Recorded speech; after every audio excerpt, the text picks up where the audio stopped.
So my big exciting news that meant I couldn't sit still last week and had to make a food video is that... So that's my news.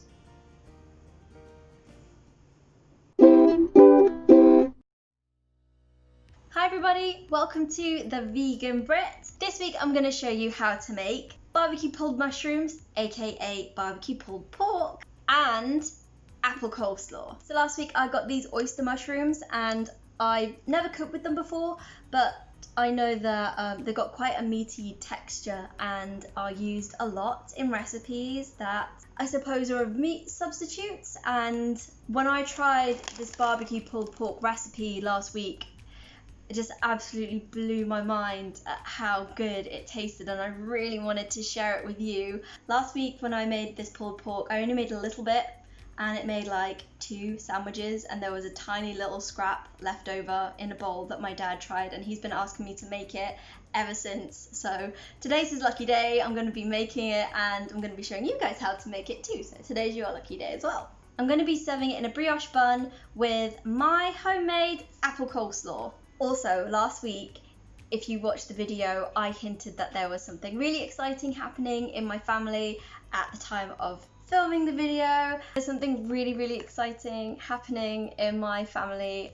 I can't sit still and my heart is going like this. And I'm going to be letting you guys know what that was a little bit later. But first, let's do some cooking. So, for the apple coleslaw, you're going to need red cabbage, white cabbage, red onion, apples. I like to use pink lady apples, and carrot. This is the biggest carrot I've seen in my whole entire life. I think there's a family living in it. You can also add some vegan mayo to your coleslaw, or you can add yogurt, or you can just have it on its own.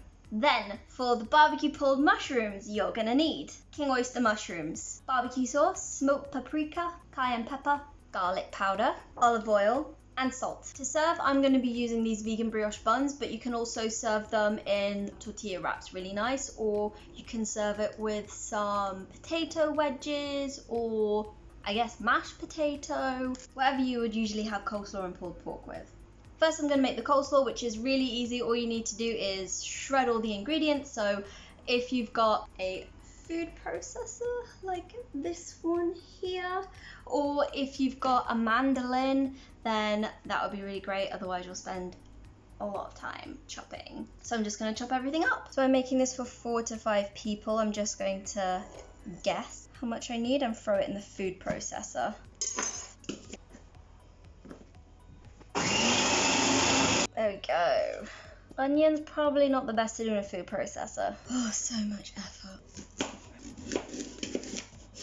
If you chop up too much apple like I've done, just have it with some peanut butter and thank me later.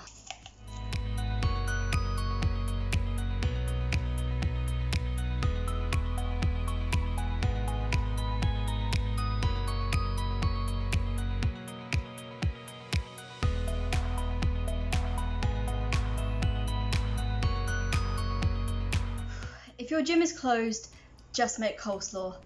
That was quite tiring. It's really easy, but there is a lot of elbow grease required. So this is my coleslaw.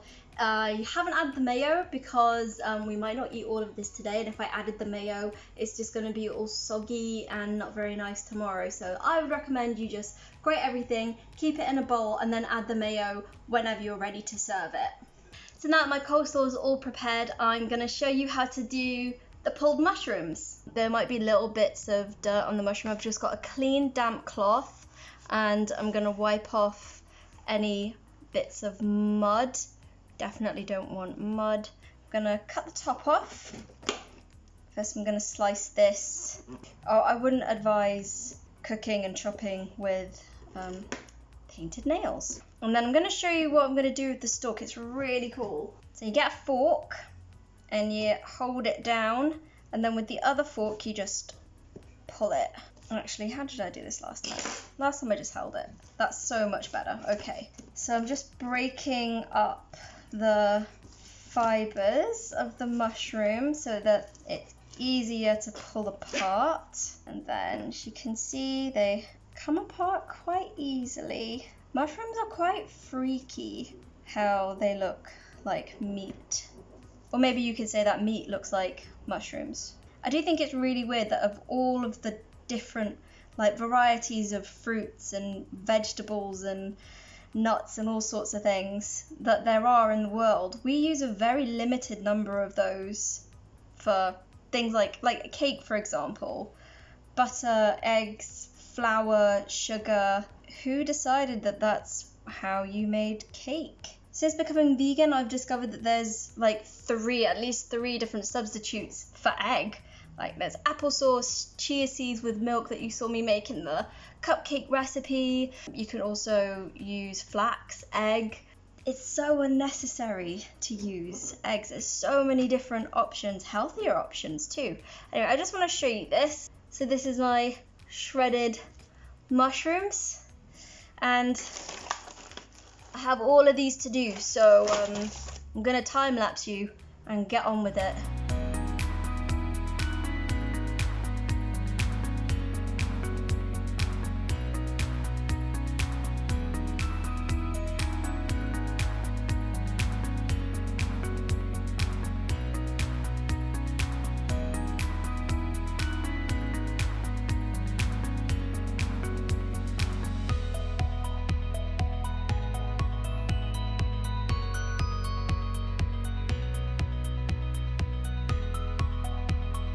I think I might start a fitness channel that is just about preparing vegetables, because that was exhausting. So I've got my shredded mushrooms here, and I'm just going to add on the dry mix, the smoked paprika. Oops.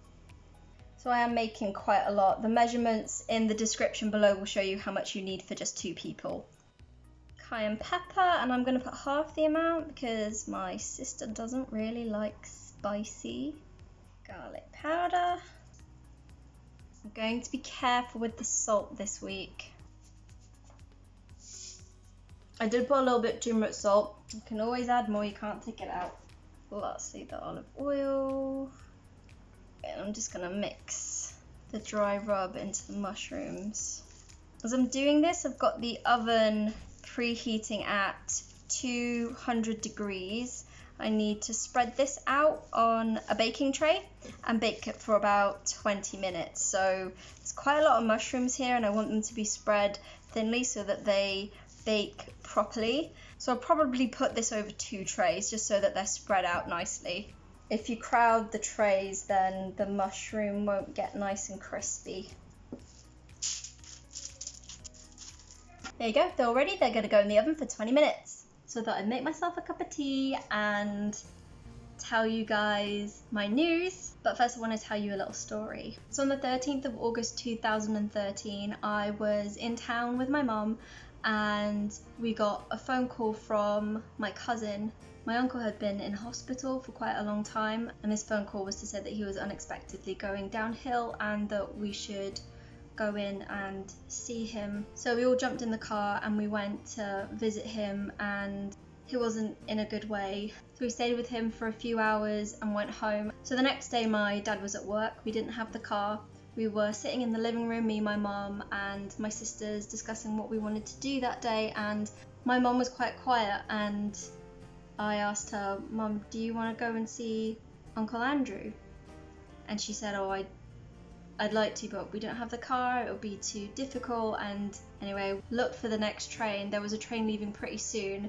We called a taxi, got a taxi to the station, and by a miracle, we got to the hospital just as he was passing. So my mum was able to be with him. If we had got the next train, we would have missed him.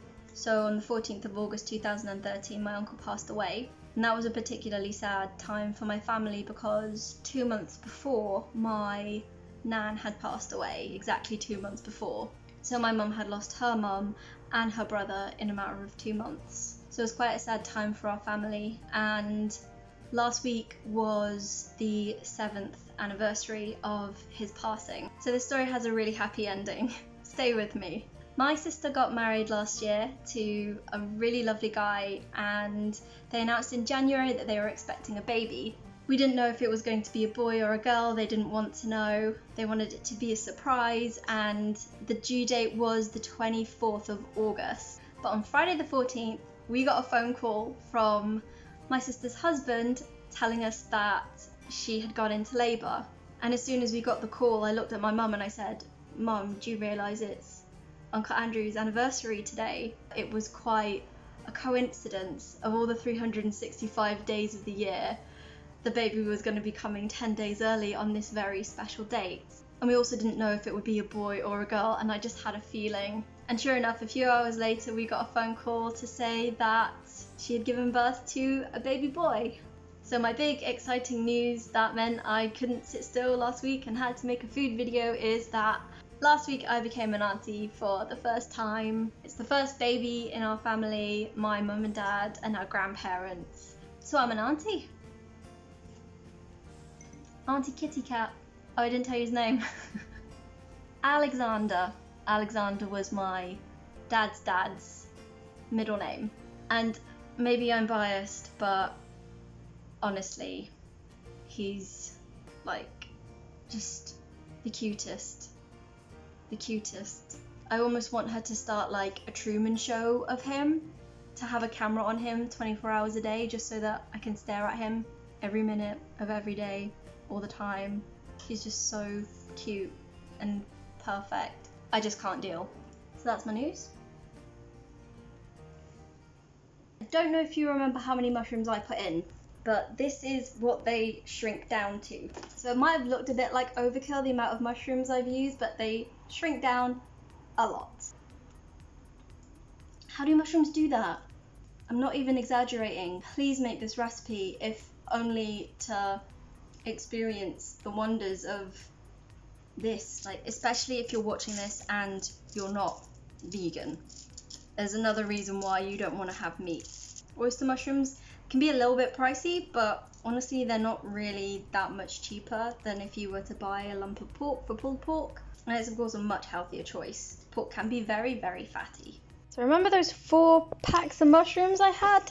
That's all that's left. You can see how much they shrink down to, so it might seem like a lot in the beginning, but they shrink.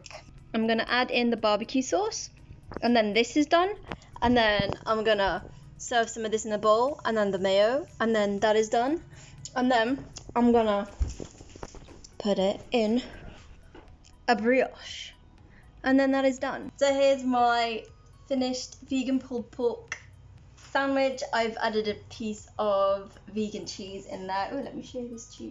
This is Follow Your Heart smoked Gouda, and it's really good. It tastes like cheese. One of the better vegan cheeses I've tried. Okay, so now I'm gonna give this a go. It tastes really, really, really, really, really, really, really good. And you have to try it and let me know how it turns out. Jess, you like it? It tastes like pork. It tastes like pork. I mean, that's a non-vegan's opinion, so I'm just saying, try it. So I'm gonna go off and eat this. Thank you for watching. If you like this video, give me a thumbs up, like, share, subscribe, and I'll see you next week. Bye. Give that like button a hit and subscribe to the Vegan Brit.